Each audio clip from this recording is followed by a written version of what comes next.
and welcome to our webinar, Anticipate and Act, Using Strategic Foresight to Pivot in a Dynamic World. This webinar is organized by the FIT Chair, the Chair for Foresight, Innovation and Transformation at EDHEC Business School here in France. My name is Karen Collins-Guitar. I am Professor of Strategy and I'm responsible for executive education activities of the FIT Chair.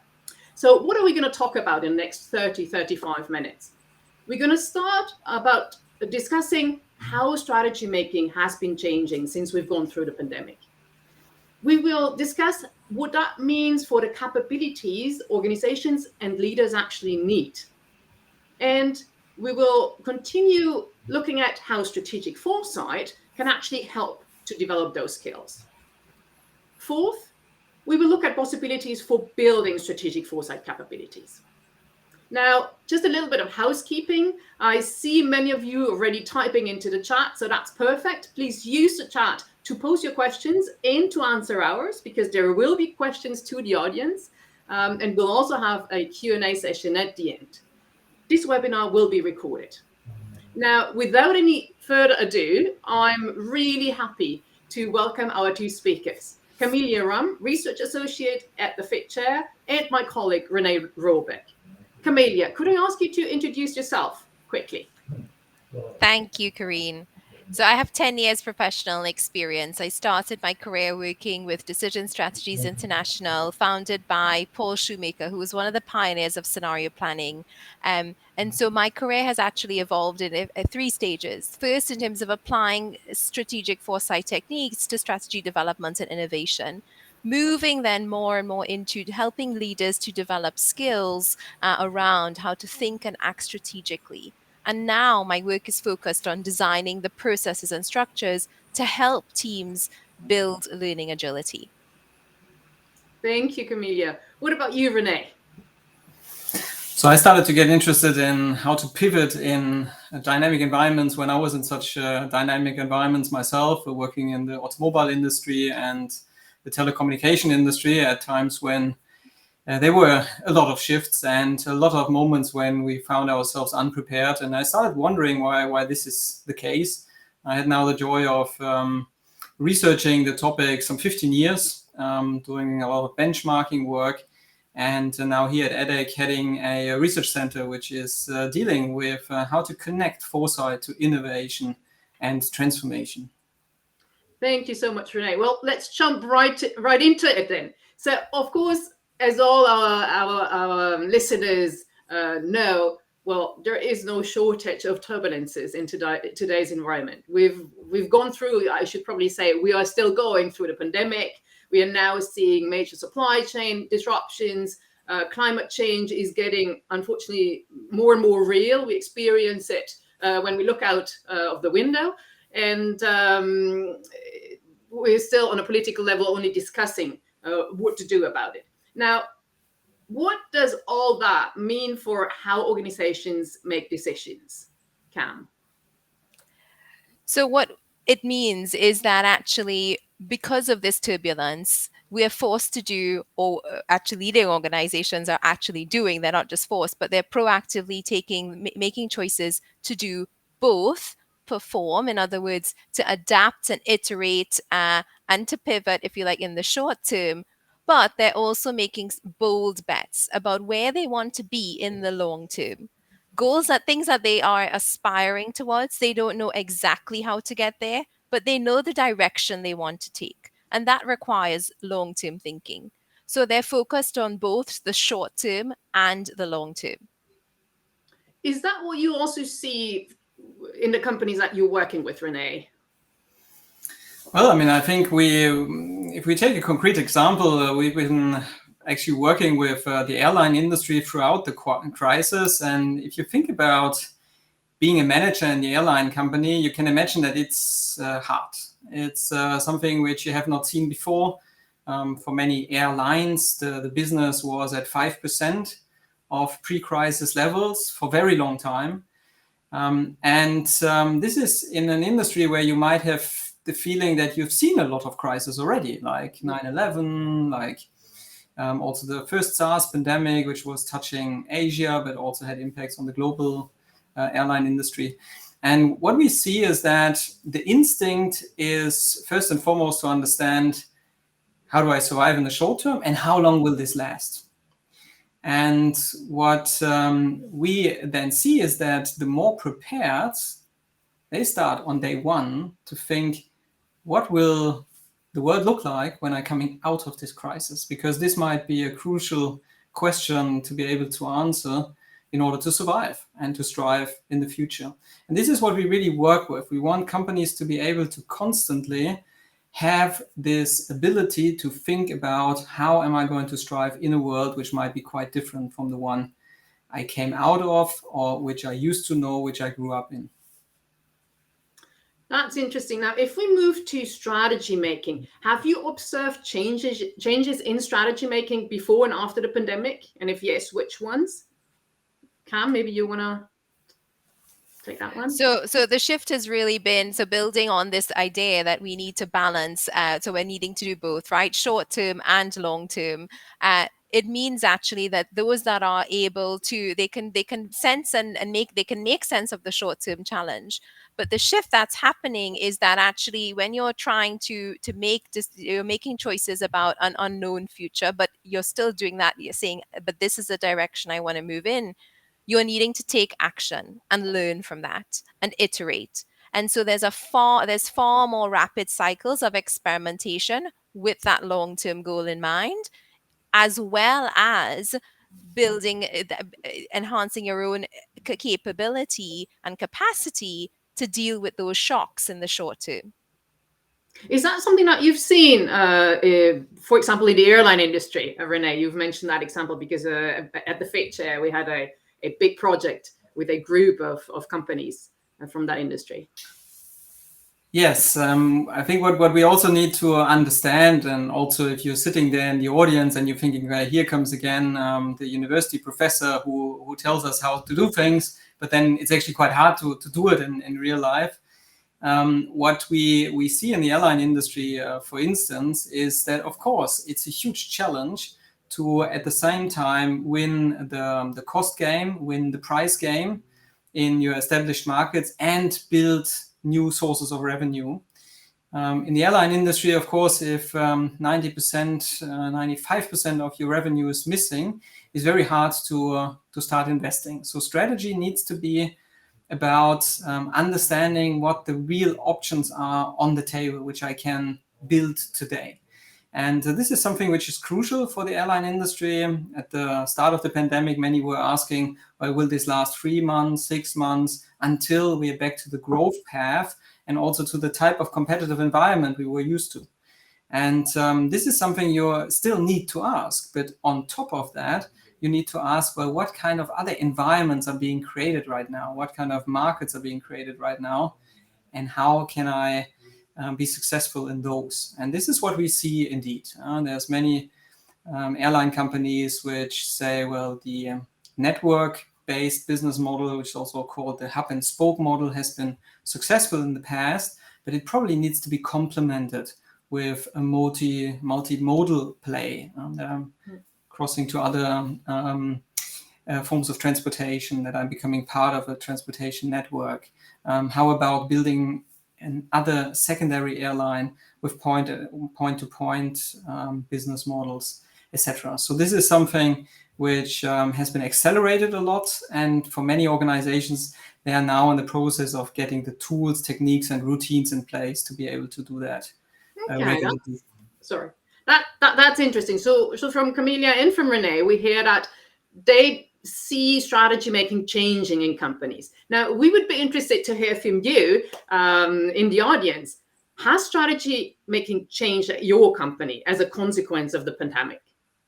Maybe just type your answers into the chat. Has it become more long-term, more short-term, more structured, less structured? We'd be really interested to hear what your experience is, so we can then build on that later in our discussion. Let's move on in the meanwhile, while we see the answers coming in from the audience, to the next question. Now, what approaches to strategy making have proven successful in turbulent times? Renee. I think that's something that you can again talk about. Right. So I think what we need to understand is that we want organizations to be ambidextrous here. Ambidexterity is a term which implies something very hard. It implies that you're left and right-handed at the same time. Now, I don't know about you, but I'm still firmly right-handed, unfortunately. So there's certainly things which will be very hard for me with my left hand. But we're asking organizations to start building this. And how do you do that? Well, you need, first of all, to start building options. And there's some interesting cases also. If you look in nature, ant colonies, for instance, are extremely robust living species or communities of living species, because 30% of any ant colony is randomly walking around, targeted at nothing, but wandering about to find new sources of food. So this is something which builds a lot of robustness. Now, not all companies will be ready to invest 30% of their excess profit on new businesses. So we need to be much more efficient here.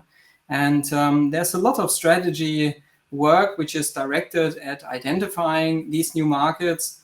Then there's also the need to explore them so that you actually go into those markets. We see very interesting new phenomenon, which are company builders going into such new markets for you. So this is the things which make you much more resilient. And this is something which, for many firms, they start almost from scratch. Okay, well then let's move on to the next section, talking about the capabilities and the skills that companies, but particularly the people in the audience, need to build to be ready for this new way of thinking or preparing the future. I'm sure in the audience we've got managers, we've got employees, we've got entrepreneurs, leaders, future leaders. So what are the critical skills that all of us must actually develop to thrive and not just survive in today's environment? Cam?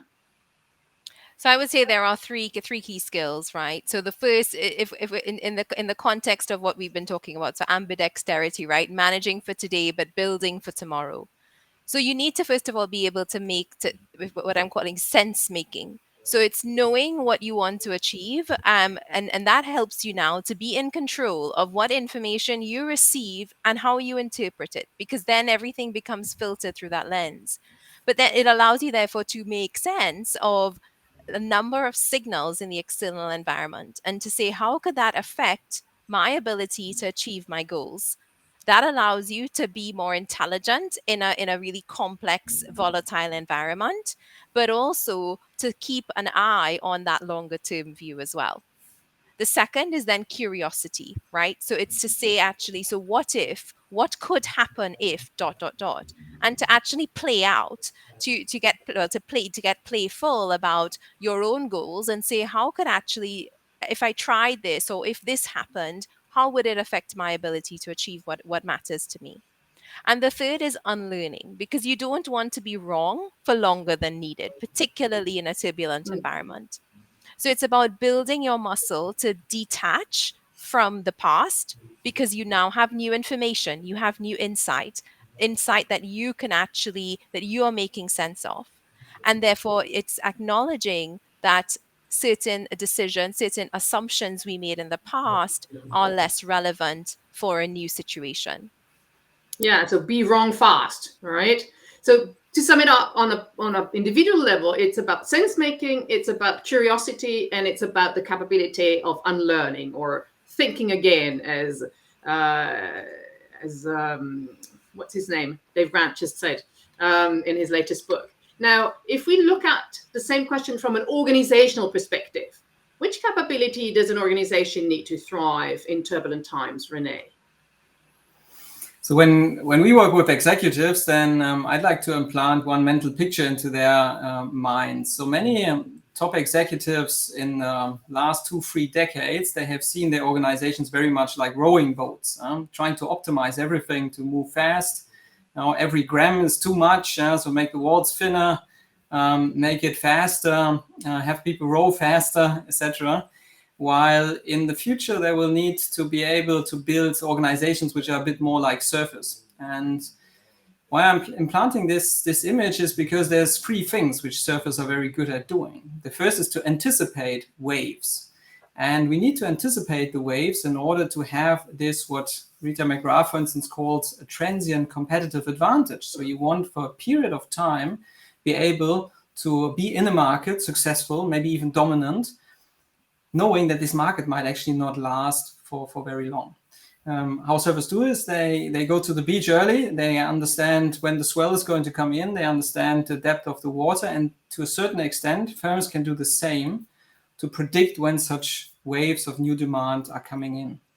The second thing is you need to be ready with your capabilities. So you might have done some paddling practices even without the waves, just to be able to make it onto the wave. And many organizations today, they've seen the digitalization wave coming, but they haven't getting ready to hire also the digital talent.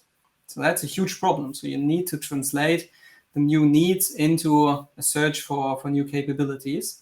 And the third element is that, unfortunately, the window of opportunity gets very small.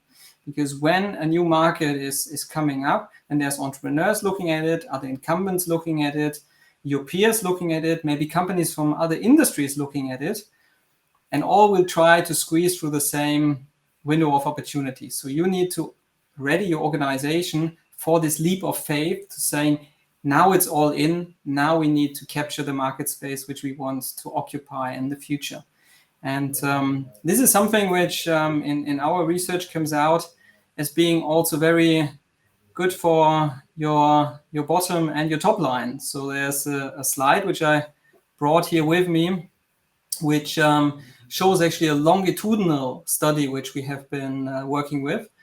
And that's a longitudinal study with the slide, which will be coming up presumably soon here on our screen. And if not, we're happy to share it, but here it is. The study which we're showing here is actually a rather robust one. We looked over 7 years at firms, which at the start we checked whether they are these vigilant surfer type companies, which would be shown in green here, or whether they have deficiencies in their future preparedness.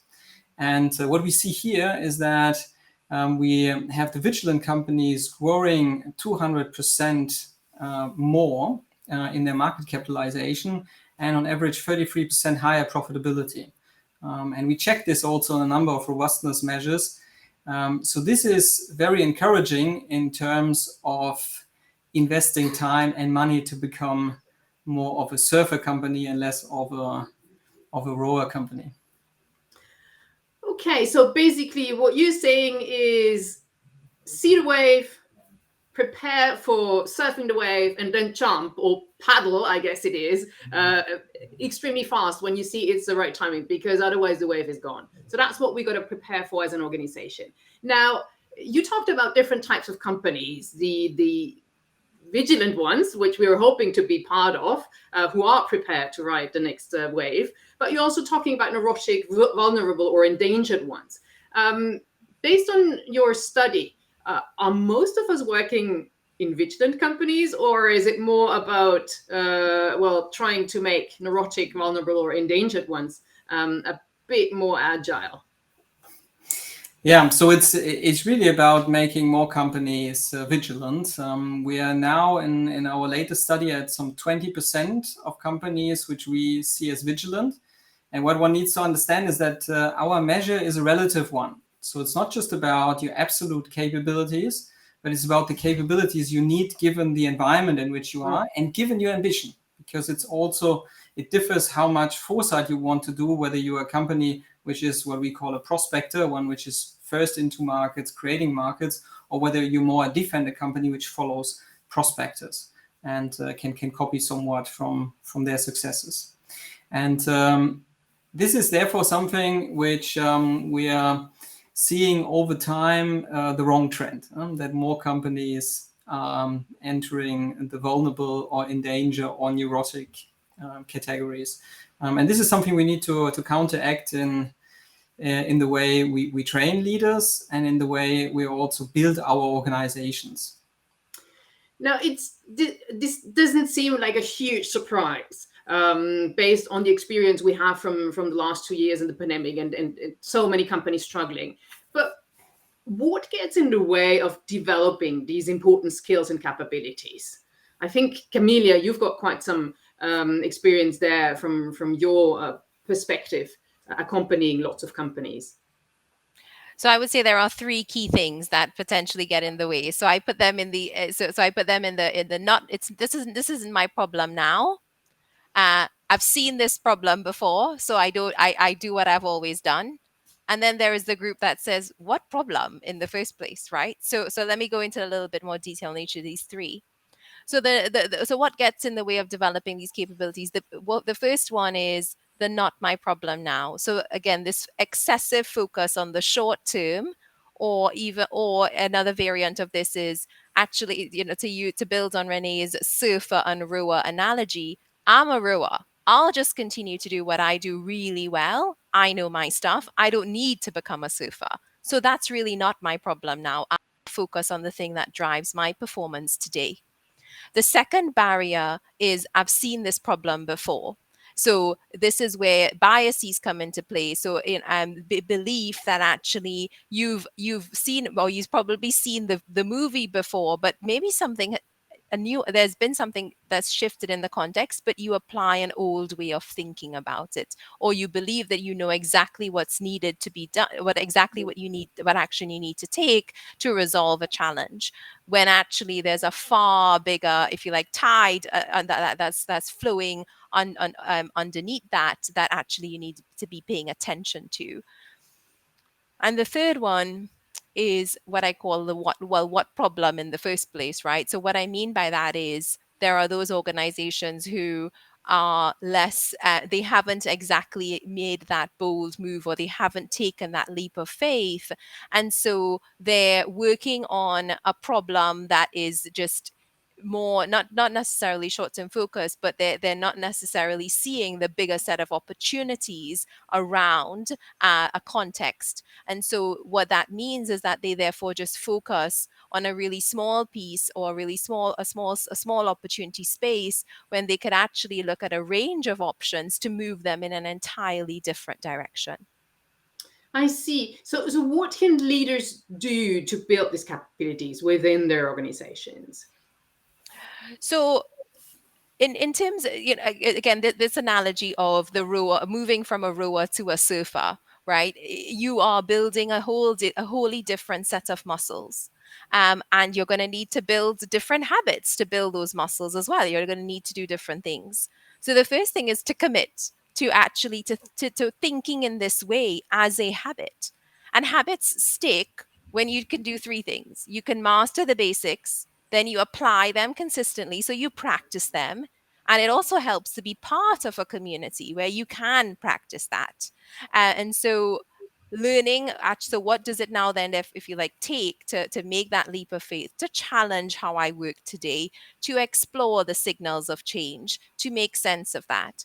Then you actually want to practice that, and you want to test your learning. You want to exchange ideas with others who are thinking in the same way, because that in turn reinforces your learning as well as others' learning. And so what you've just been describing is exactly what we're doing in strategic foresight, right? Now, my question is, what makes strategic foresight actually more powerful than other techniques? I mean, we've been training executives in strategic thinking, in innovation skills. What do you think is the power of strategic foresight in particular? Well, I would say that many think about foresight, or they misinterpret foresight as purely a technique. But underlying it is a way of thinking. And that way of thinking is what actually makes it really powerful, because it provides a structured way to think about, so how could I be wrong? How could I proactively address that? What are the new spaces that I can play? What are the leaps of faith I can make? And that is really empowering, right? So that is what it's the structure and a way of thinking about a really complex situation that allows you to basically break the mold instead of fitting into a mold. And so that way of challenging deliberately but constructively, right, and proactively, how you think today is what exactly is, in my mind, what makes it powerful. And so, and look, ultimately, this is just another tool in the toolkit that has just become a lot more powerful given the level of turbulence that we continue to deal with. And so there are not that many tools in that space because a lot of the tools that have been developed have been built up for a world where there was a lot more stability. Now, we understand what individuals and organizations need to build in terms of capability. Now, it sounds quite challenging to change the behavior of an entire organization. Renee, can you tell us about any companies that have been actually able to develop these kind of foresight skills? What have they done? So I think I'm just another question which I received the other day in a panel, which I found quite interesting, quite challenging at that time. They said, "Well, Renee, you're researching this for 15 years. Haven't you worked it out by now?" so I sort of reflected on this on a moment and said, well, the interesting thing about foresight is, as we just saw, it can be very powerful, and it's on average driving performance of your organization in a very, very meaningful way. It's very hard to find any other technique which would do that in that way. However, why it's so challenging is that because you take people on both an intellectual journey and a social dynamic journey. You really want to embrace the new, and you need to do that together. And as we all know, this is not so easy. It might not be so easy to in your family to negotiate out where the next holiday should go, let alone steer a large company elsewhere. And this is what makes it so exciting. What we see in organizations which have worked with this for many years. I could mention, for instance, Bosch, leading car manufacturer with some 400,000 employees around the world. We also co-developed a method with them, which we call scenario-based strategizing. This is a company where you can go around and you can address by name different scenarios in which the organization could find itself, and people will respond to this. They know those scenarios, they know what it implies. And this is this type of preparedness you have built from being on the beach and watching the waves before they come, that when the wave comes, you are prepared. It's also a company which spends some 15% of their profitability on research and development, which is unheard of in the car industry otherwise. So it's a company which fully embraces this opportunity to be the best surfer rather than trying to row a bit faster than all the other rowers, because on the beach is much less crowded than on the River Cam, I was going to say. But the point being that it's very few companies which are actually really, really good at that, and those can expect above average profitability, and I would think also above average purpose-driven business, which is something which is also very high on the agenda today. So you said, well, there are actually organizations who've been able to develop those capabilities. They have gone through quite some capability building for their employees. And this is something that I want to build upon, namely a strategic foresight course that we've developed here at the FIT Chair as one possibility to build skills. Could you maybe, Cam, quickly describe this executive online course for us? Sure. So this course is focused on helping you to master the basics of strategic foresight, so the technique of it. But we take it one step further, helping you to turn that into action. So connecting scenarios, which are the output from a strategic foresight process, to strategy itself. So saying actually, so what does it then mean for the way that we act? What are we going to do? And the options that we create, how is that going to be different from what we are doing today? What is it telling us? The other distinct aspect of this course is that, so it's also, aside from it being technique only, it's not just technique only, but moving into action, is that there is a live class every week. So the design of the course is grounded actually on a case, which we take you through And there are exercises, readings, and learning videos linked to that that particular case study. And then we actually, in the live classes, reflect on how, in the context of that case, how we're applying the learning and what that's telling us, again, at an individual level as well as at a collective level, right? So there are a combination of group exercises as well as individual exercises over the 5 weeks of this course. Now, our listeners are probably wondering, as I am, is this a course for me? So who should attend the Strategic Foresight online course?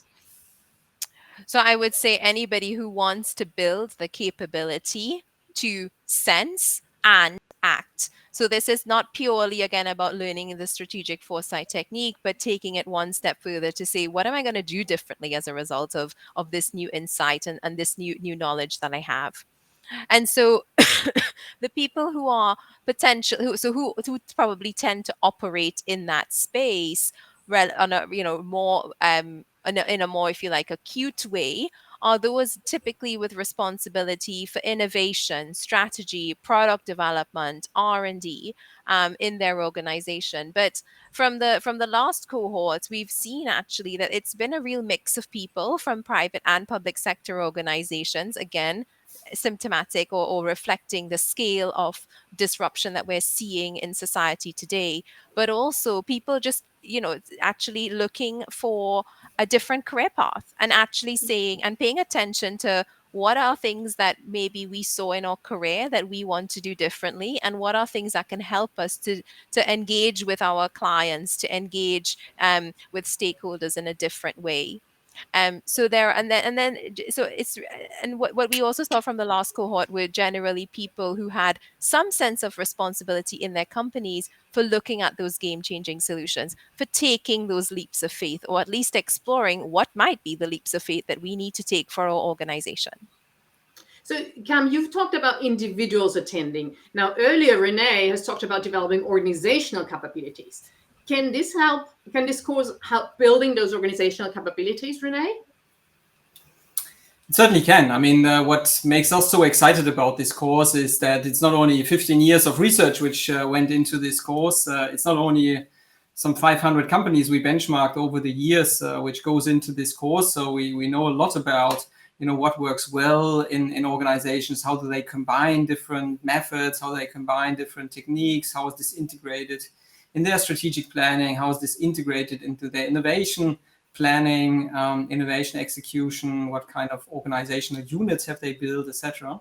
So all of this we try to bring into this course, and we still want to make it a fun and engaging experience, which also makes you feel the real thing, so to speak. So the course puts you in the shoes of a manager who needs to think very widely about new options on the strategic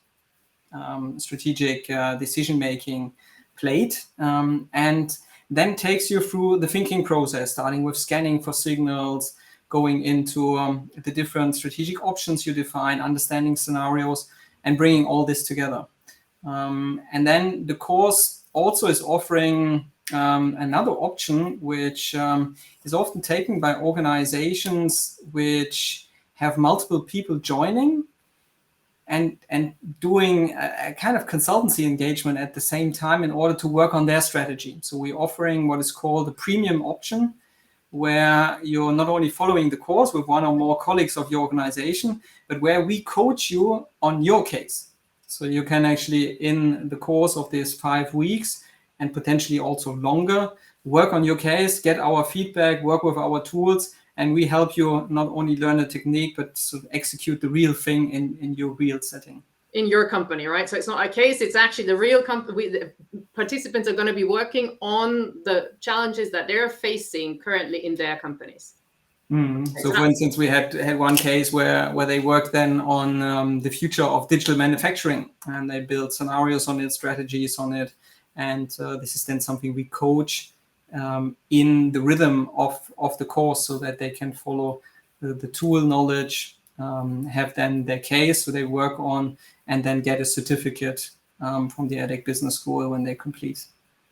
All right, so that seems that it's highly applicable. As with this coaching option, you can take it right to your company and implement what you're learning in parallel to learning it through this course. Now, we've covered already quite a bit of ground here, so I'm sure our audience has some questions, be it regarding the Strategic Foresight course or Strategic Foresight in general. So I'd open the Q&A here and invite you to type in your questions in the chat, and we'll take them as they come in. There have already been some. Let me just scroll back here. We had a first one from Chris Campos. So she said, well, yeah, climate change is now definitely more evident. It has always been real. About this topic, do you think companies have the will to plan for the long term, even if it means to forfeit some short-term profits? Mm-hmm. Renee, you've been working on sustainability quite a bit in the last year and a half, right? Right. So, I mean, we are actually, the short version of this answer is yes. And we're seeing a lot of firms not showing sort of more philanthropical interest, but, real interest of understanding how will their business model look like. And there's a number of drivers for this, also internal drivers. So also younger generations in organizations. I didn't have that when I was hiring people in industry. But nowadays they ask, okay, what's the carbon footprint of this company? What are you doing to safeguard the planet for my generation, etc. So like Barack Obama was saying 2 days ago, it's really the new generation which is asking and needs to keep asking about this. And this is then brought into organizations, and one big chemical company, for instance, is doing a huge scenario-based engagements with young leaders, senior leaders, to really bring these different perspectives together and recreate the purpose. And the tools and techniques which we work with make this a very straightforward executable process, which otherwise you don't know how to tackle this. From where do you start this? With Strategic Foresight, you have a set of techniques and also a process model which allows you to have these types of discussions and planning exercises. Okay, so we do actually see companies being ready to invest into building this future. So that's very good news. But from what we see in terms of the political discussion, companies will probably not have a choice much longer not to do it if they want to be successful in the long run. So now we've got a question from Arnup. Good afternoon. What are your thoughts on the fact that certain trends that stay stable in an industry on the long run should anchor foresight strategies? Meaning, what stays stable as a trend should bind together what is expected to change in foresight strategies? Mm-hmm. Interesting question. So I interpret it in this way. In our terminology, we would differentiate between unstable dynamics and trends. And a trend is something which we have audited, something which we, with our techniques, have understood that there are stable drivers sustaining that trend and that there's no turners on the horizon or something which will prevent this trend of going further.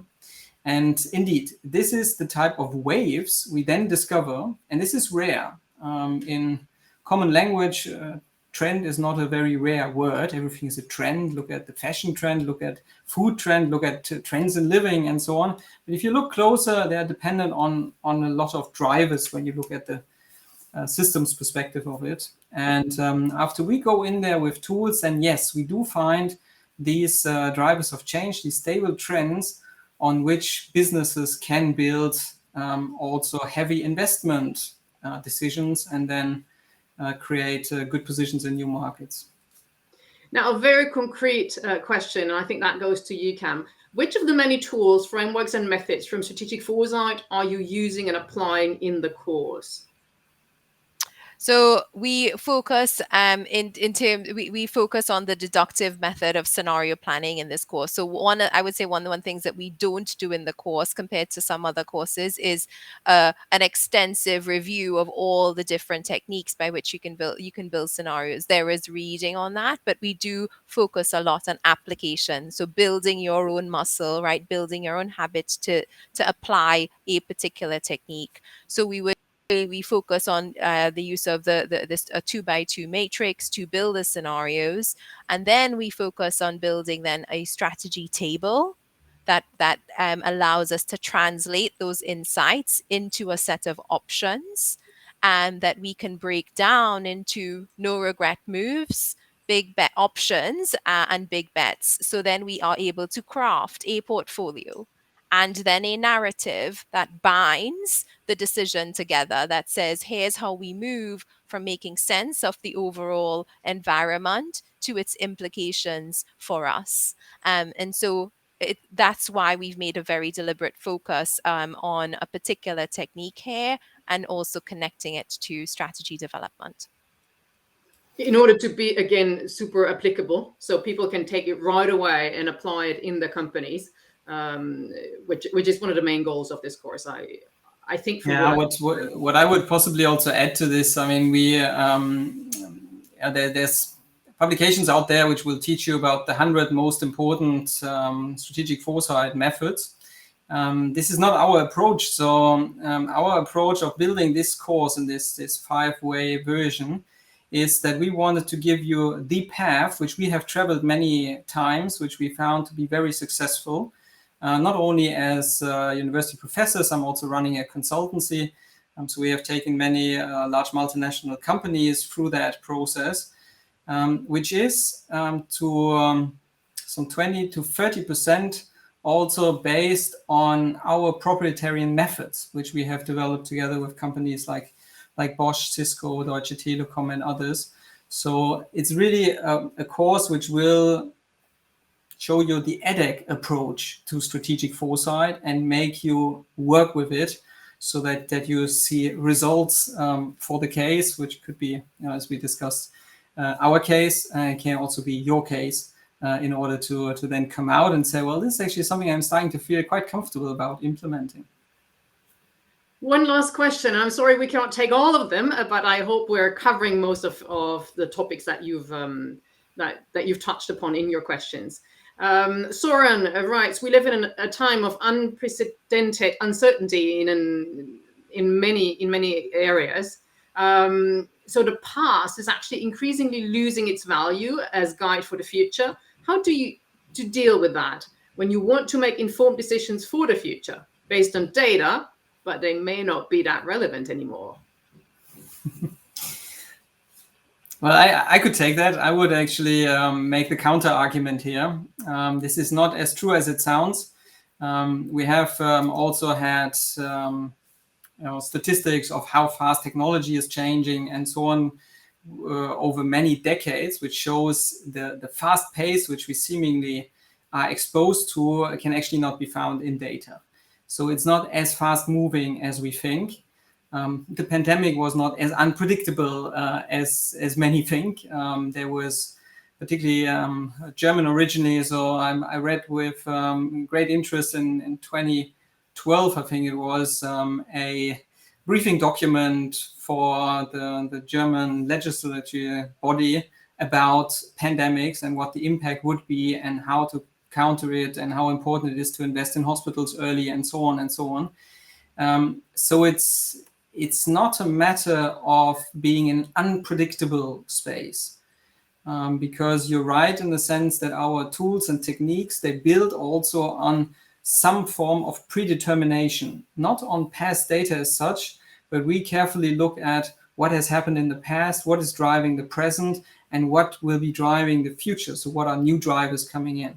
So actually we bring these different perspectives together, and for that you need then also quite powerful tools to understand the systemic nature of how they come together. And this is what will determine your ability to strive in the future from our perspective. So hope is there that there's also still data and knowledge you can build on we don't need to let the reins off all of those yet.